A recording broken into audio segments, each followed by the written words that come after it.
Yan. Very fine. Kaya huwag mong sasagarin yung dalawang lane dyan kasi yan ay mga pa-U-turn. Okay? Mga pa-U-turn yan. So ito, pag punta ka ng NLEX, dito ka lang mag-stay. Itong lane na to.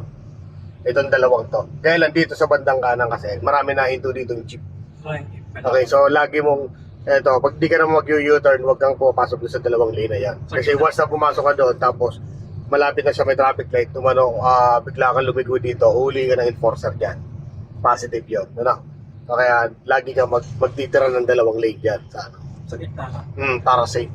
Iwas tayo sa ano, penalty at disgrasya na rin. Ano? Okay, so lagi sa ano. So back to first gear. O second gear, kaya na second gear yan. Diretso. Yung, no. Nakita mo, double solid yellow line. So bawal ka na dyan lumabas, bawal ka na rin pumasok. Pag hindi ka mag-U-turn, nakita mo yan. So yan ang mga sign, no. So naka-green naman tayo, so diretso ka lang. Yan yung sinasabi ko sa iyo, no, U-turn na. Okay, ito na.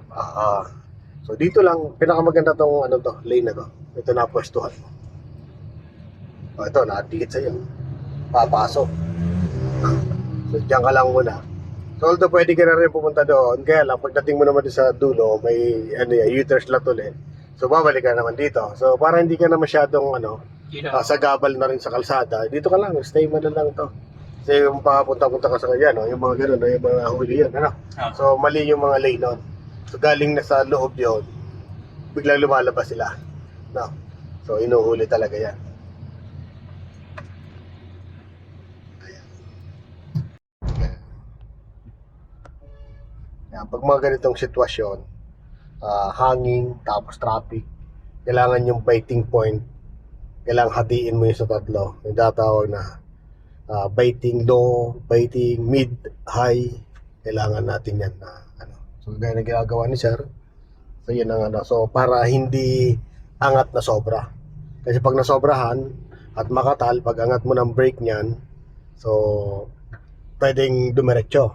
Ay sobra. Pag kulang naman, pag angat mo ng brake, pag angat mo ng clutch naman, so pwedeng matras naman, no?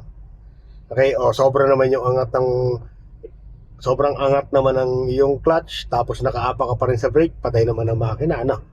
So kaya yun, pagkocontrol talaga ng paa sa mga ganitong sitwasyon na traffic, may sakyan sa likod, nakatutok, may sakyan sa unahan, kailangan natin ng yung ganong technique. Hahatiin mo yung biting point sa tatlo, hindi lang pwedeng isa. So tama pa sir, no?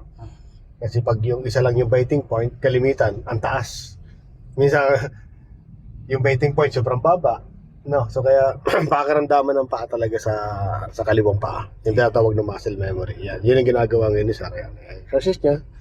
So para pag angat ng niya, accurate lang. Pag di kaya ng low, biting, mid.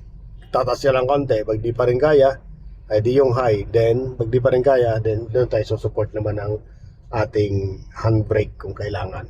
Pero sa ngayon di naman kasi kaya naman ng medium biting point. Ika nga.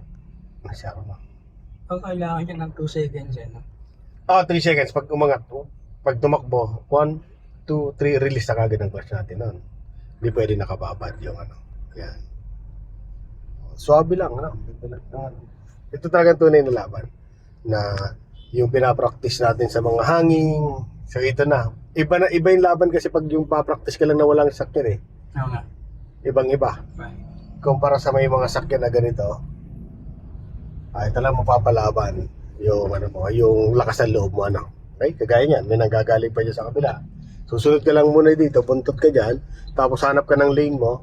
So, papasok ka sa bilang lane, tingnan mo na sa mirror dyan. So, huwag ka basta-basta papasok. Yan, posisyon ka pag medyo malayo nasa likod.